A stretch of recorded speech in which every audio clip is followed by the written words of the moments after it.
Começa agora o podcast Agro e Prosa com o jornalista Divino Ronaldo. Esse podcast tem por objetivo falar do agronegócio de um jeito descontraído, fácil e descomplicado.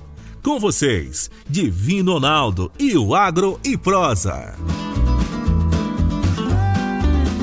Bom, o meu entrevistado de hoje já tem uns 4, 5 meses que eu estou tentando falar com ele. Já agendamos umas 6 vezes, mas o homem não para, gente. Eu vou falar com o Paulo Garolo, agrônomo, especialista de desenvolvimento de mercado da Bayer Crop Science, e nós vamos falar sobre cuidados com milho safrinha.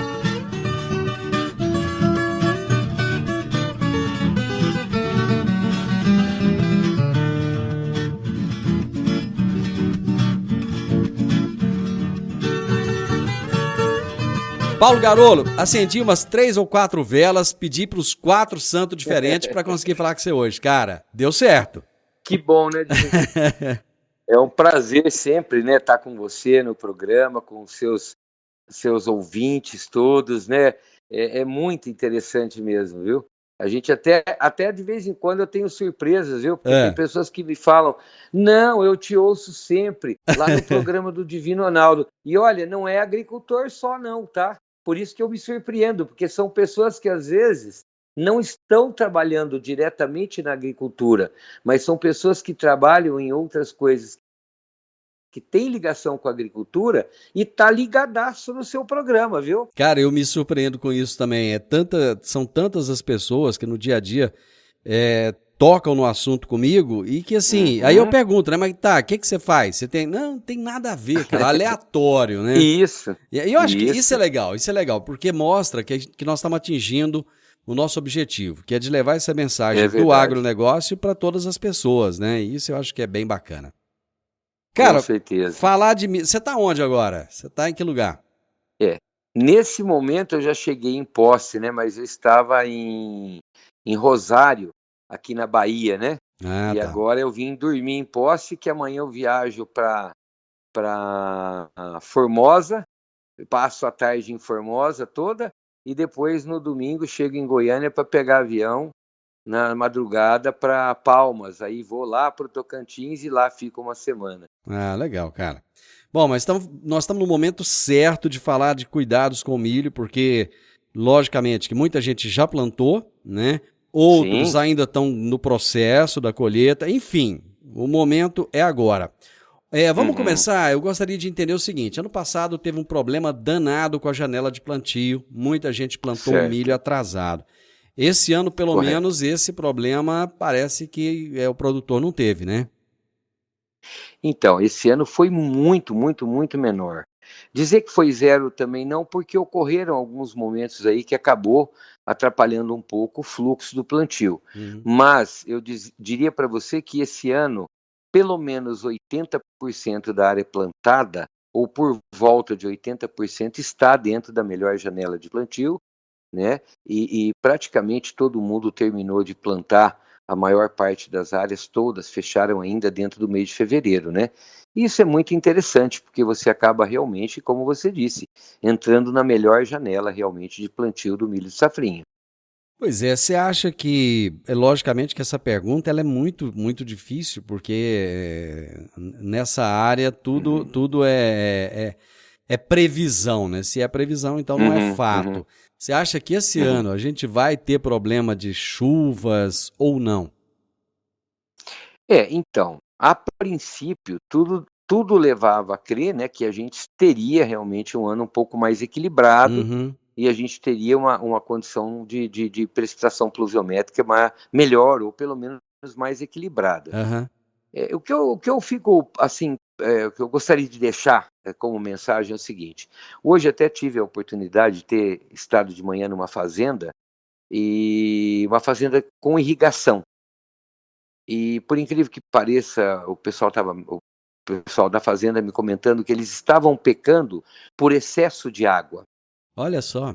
E por excesso de água, pelas recomendações que estavam recebendo.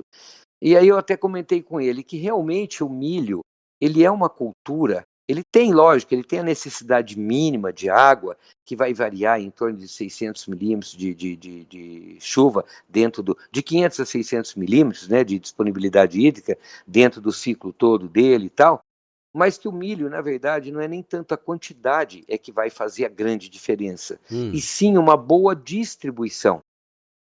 Então, o que a gente, né, o que mais impacta às vezes na cultura, Divino, é a questão da distribuição. Porque às vezes você tem aí chuvas, como aconteceu um pouco esse ano, né? Tivemos muita chuva em janeiro, muita chuva em fevereiro, no próprio mês de dezembro, né? Então nós tivemos um volume. Se você pegar pelo volume, é quase que imaginar que não precisava nem que chovesse mais, o milho ia continuar sem chuva e ia dar produção, porque o volume de água acumulado deveria ter sido alto. O problema é a distribuição, não é assim. né? Exatamente. Agora, nós estamos no mês de março. Como é que está a chuva agora? Né? Já não está mais a mesma coisa. E isso aí já começa a impactar. E outra coisa, plantas que começam o desenvolvimento com uma condição de pluviometria muito alta, como aconteceu com a gente, até as pessoas falam, o milho fica com preguiça de formar raiz profunda, né? Na verdade, não é preguiça, a planta não tem preguiça. A questão é uma forma, né, ilustrativa de falar que o milho não vai fazer raiz profunda quando ele tem muita disponibilidade hídrica. O detalhe é que, dependendo da condição de disponibilidade hídrica, considerando evapotranspiração, que às vezes é menor, porque o ano está muito chuvoso, muito nublado, e ainda profundidades diferentes de lençol freático, então, pera lá, o que pode acontecer é que a gente entra em capacidade de campo, água, bastante chuva, acaba trazendo o quê? Uma dificuldade de oxigenação próximo ao sistema radicular, e aí também dentro dos processos de busca de água, como a planta retira a água do solo, principalmente pelo processo osmótico, o que acontece? A planta fica saturada de água, aí ela não consegue puxar água. E no excesso de água, nós podemos ter falta d'água, na verdade, para a planta. Ela morre de sede. Ela morre de sede mais dentro da água. Ela fica saturada. Ela morre de sede dentro da água. Então, quer dizer, não é que ela tem preguiça de formar raiz. Aí eu estou pondo uma situação extrema, só para entender, né? Mas o que acontece é que, à medida que a gente tem muito água no sistema e sequência de água e tudo, o que acaba acontecendo? Eu começo a ter dificuldade na própria formação do sistema radicular. Não é que ela tem preguiça, ela sente dificuldade de formação. E aí, o que eu acabo tendo lá na frente? Aí começa o corte de chuva, a planta vai crescer, ela vai, como eu também começo a diminuir a radiação luminosa, né? Daqui para frente vai diminuindo. Então, o que acontece? Ela tem uma tendência de crescer um pouco mais na altura e com o sistema radicular menos profundo. Ou seja, ela não tem uma base... Não tem uma base bem construída. Aí, se eu tenho uma condição de estresse hídrico por um tempo um pouco mais prolongado, como 15, 20 dias, que é comum às vezes acontecer, ela sente mais. E ainda tem o risco de começar a haver o quê? Problema de acamamento. Por quê? Porque o sistema radicular está mais raso e a planta está mais alta. Então inverte, você entendeu como é que é? Então tudo isso são desafios, e isso aí é como uma planta enfrenta a condição ambiental, né? Lógico que isso também varia um pouco de material genético para material genético, tem uma série de outras coisas também, nós estamos fazendo só um esboço generalista. Legal. Mas é um ponto realmente da pergunta, eu acho legal, é um ponto de sempre a gente fica nessa preocupação, como é que vai caminhar a chuva no ano para garantir realmente uma boa produtividade. E vamos torcer que seja bom. Né? Começou bem, vamos torcer que continue bem e que a gente consiga fazer realmente uma boa colheita.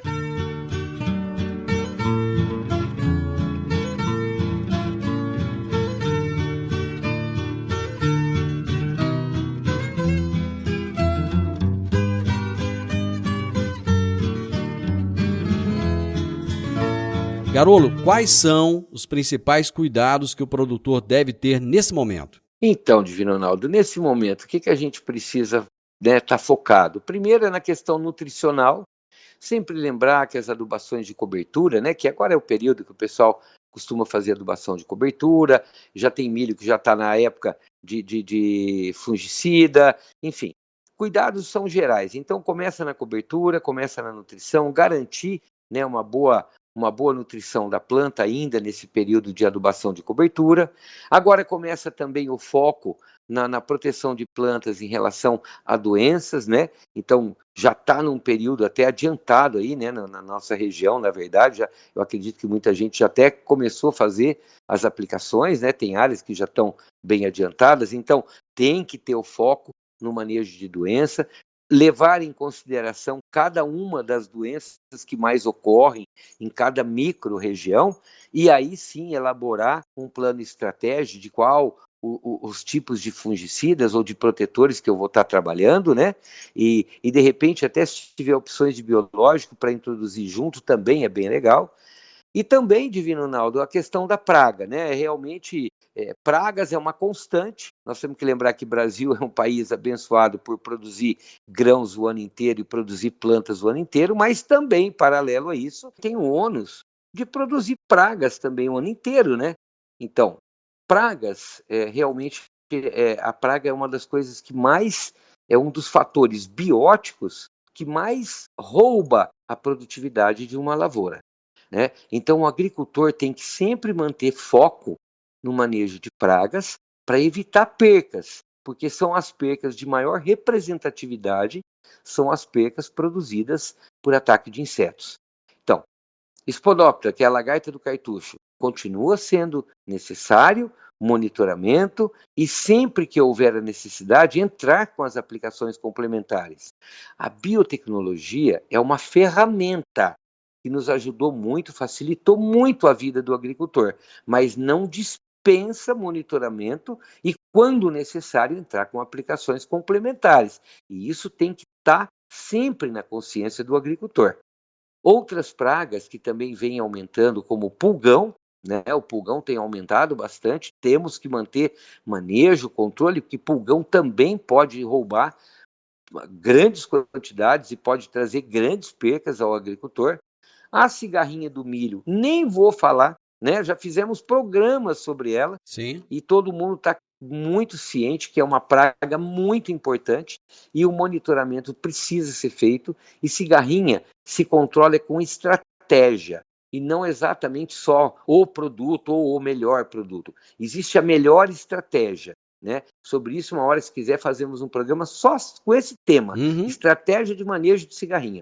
Então, a cigarrinha precisa estar na linha. Agora, Divino, tem acontecido pragas novas. Você vê, a agricultura é uma constante desafiadora para todos nós. Recentemente, eu fui contactado pelo Paraná. Mais de 23 áreas no Paraná com o milho tombando, ainda no estágio vegetativo, estágio fenológico entre V4 e V5, o milho tombando sozinho. E quando as pessoas iam olhar, o sistema radicular totalmente inexistente, quase que inexistente. E não tinha uma praga, não tinha nada, não tinha uma explicação. No Paraná, até dava sintoma de 2,4-D, né, de fito de 2,4-D na raiz, que começa a super enraizar, tentando formar novas raízes, porque não tem a que tinha que estar lá. Bom, resumo da ópera. Quando eu olhei tudo aquilo, eu falei, não, pode cavar a trincheira, vocês vão achar percevejo castanho. Eita. Vocês vão achar castanha aí com mais de 80 centímetros, 1 metro de fundura. Para isso tem que cavar, porque se não cavar, passa batido e não sabe o que é. Mas não deu outra, Divino. Tava não lá. Deu outra. Tava lá. Então, é praga que vem, ela é sazonal, é esporádica, mas tem aumentado, e na região do Rio Verde, Montevidéu, tem sido mais constante. E muita gente confunde com fitotoxicidade de herbicida, confunde com cigarrinha, com complexo de enfesamento, num período que nem vai aparecer sintoma, e aí a turma acha que é sintoma de complexo. Não é, é percevejo castanho, mas para isso o cara tem que abrir quase que uma trincheira, porque senão não encontra praga, e aí, não é, e fica procurando chifre em cabeça de cavalo e tratando das plantas com outras coisas, e aí passa a enxugar gelo, né? Porque não resolveu e não vai resolver. Então, resumo da ópera. Outra praga que tem aparecido bastante, principalmente no sudoeste goiano e também nas regiões da divisa com Mato Grosso e Mato Grosso do Sul. Ácaro. Ácaro. nem se falava em ácaro de milho, né? Ácaro. Já fazem 3, quase 4 anos que a gente está tendo, cada ano um pouco mais, cada ano mais um agricultor com ácaro, e isso vem aumentando. Então, precisamos tomar cuidado. De novo, no Santa Catarina, no Paraná, trips na cultura do milho divino. Olha aí. Então o resumo da ópera, o que acaba acontecendo? E por que tudo isso também às vezes acontece?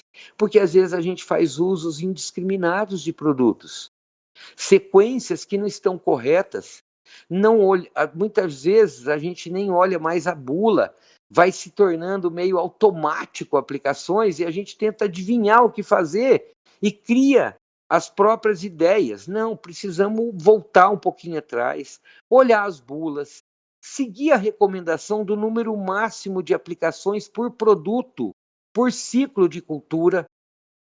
Se não fizer isso, nós vamos continuar desencadeando situações assim. E aí começam a aparecer outras pragas que não estavam nem na linha de observação. E começam a aparecer e gerar novos desafios. E, querendo ou não, a gente só enxerga quando toma prejuízo, né?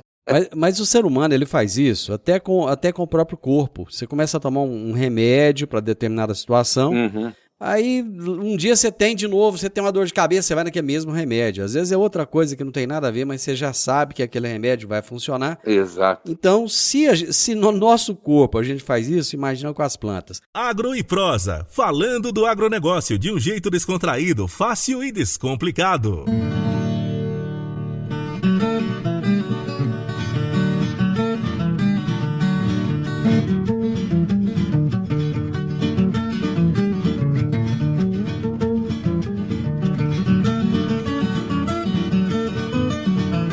Garolo, o produtor tem que preocupar mais com doença ou com praga? Então, na verdade, as duas caminham quase que paralelas.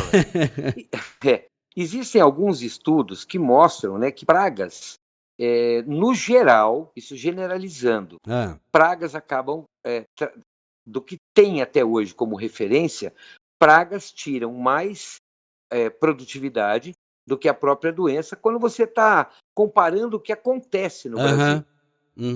Mas eu digo para você que praga e doença, elas caminham paralelas. O que acontece um pouco na doença é que doenças são muito vinculadas a condições ambientais. Então, existem doenças de alto impacto. Eu vou te dar um exemplo prático. Eczeroilium tursicum, ou HT, ou Eumitosporium tursicum, como todo mundo conhece. Essa é uma doença que pode se tornar uma doença de grande impacto. Se eu pegar uma condição favorável, que seria alta umidade relativa do ar, passando de 80%, tá? Por volta de 85% a 90% de umidade relativa do ar, e eu começar a ter temperaturas noturnas mais amenas, e ainda tiver tempo coberto, ou seja, nublado, pouca exposição solar, precipitação pluviométrica, com uma semana, Divino Ronaldo, com uma semana, um híbrido com menor tolerância, com uma semana ele pode ser inteirinho tomado por Tursicum. Então, doença só tem esse detalhe. Agora, em contrapartida, se eu estou num clima muito favorável, ela está desenvolvendo e, de repente, muda tudo. Fica mais seco, esquenta, ela também perde a agressividade. Certo. Então, doenças têm esse particular, que no mesmo momento que ela está indo a 1000 por hora, ela também dá uma freada e volta lá para trás. Ela não deixa de estar lá, mas ela perde a agressividade. Agora, praga, embora praga também é totalmente influenciado por ambiente, mas uma vez lá, meu amigo, uma vez lá, ela vai continuar fazendo estrago.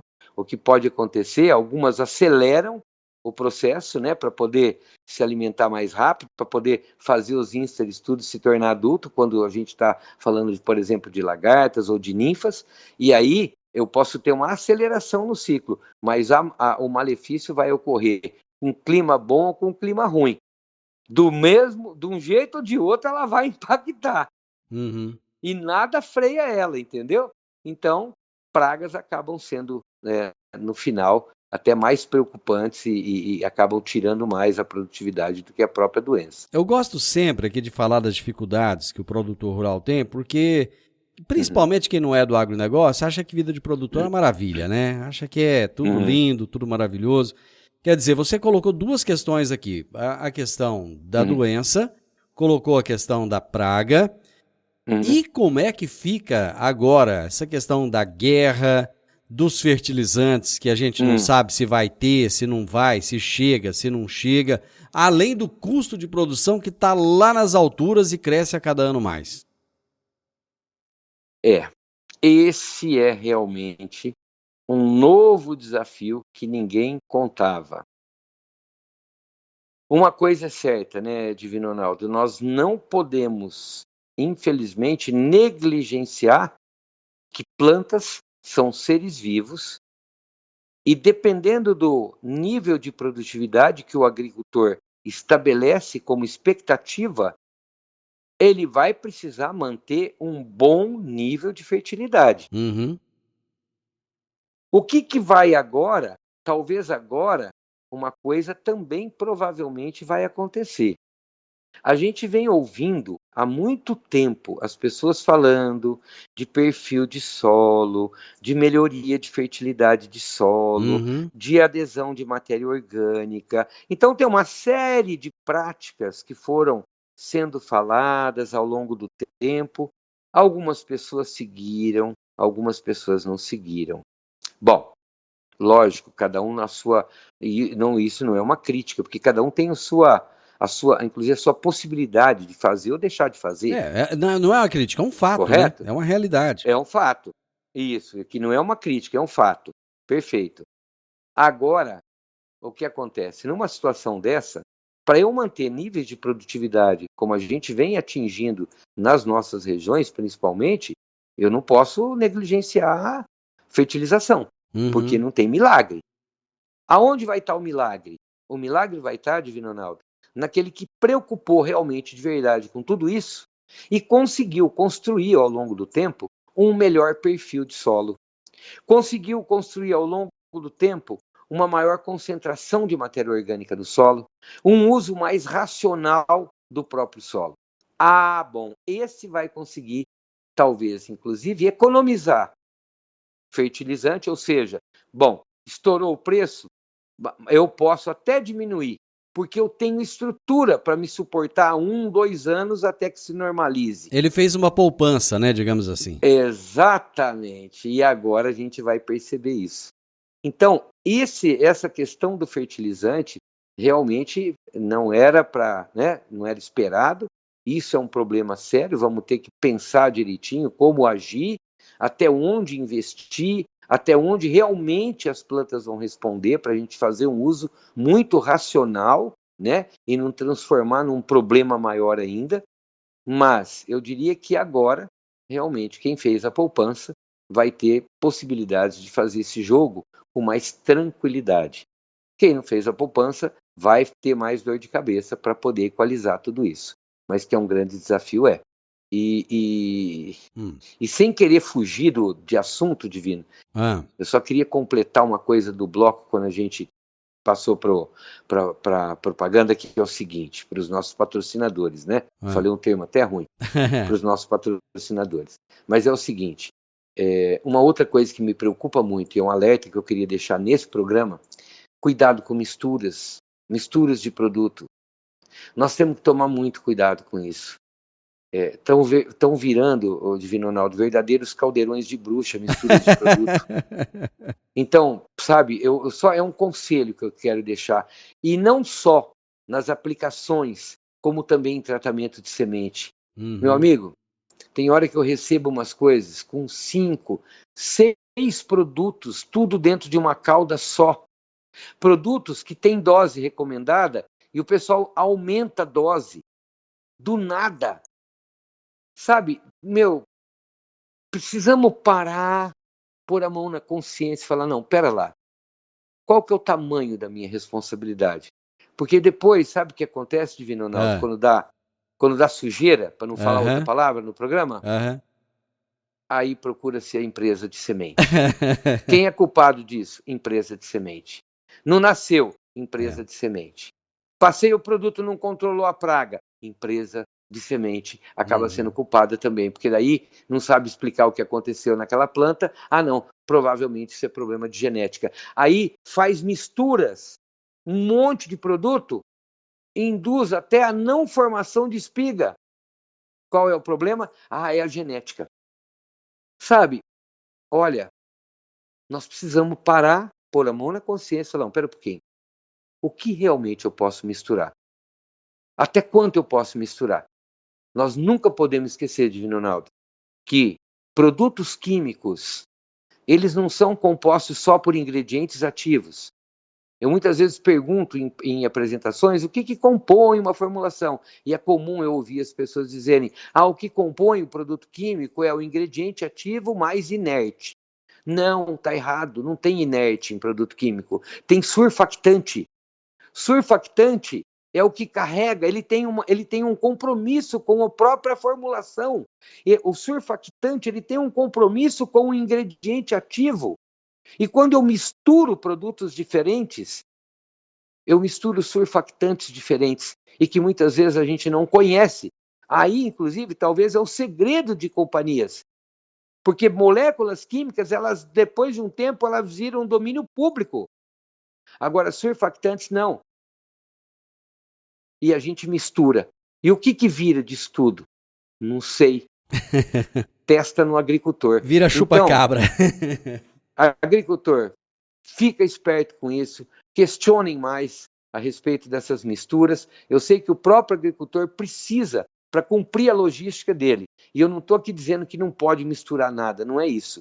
Eu só estou pedindo cuidado com o que se mistura. Vamos primeiro tomar informação precisa, mais técnica, sobre o que eu estou misturando com o que, para evitar transtorno lá na frente. Meu amigo, nosso tempo acabou. Espero trazer você aqui de novo o mais breve possível. Grande abraço, obrigado. Obrigado, Divino. Obrigado a todos. Agro e Prosa. Se gostou, compartilhe. Recomende e nos siga nas diferentes plataformas de podcast. Você ouviu o podcast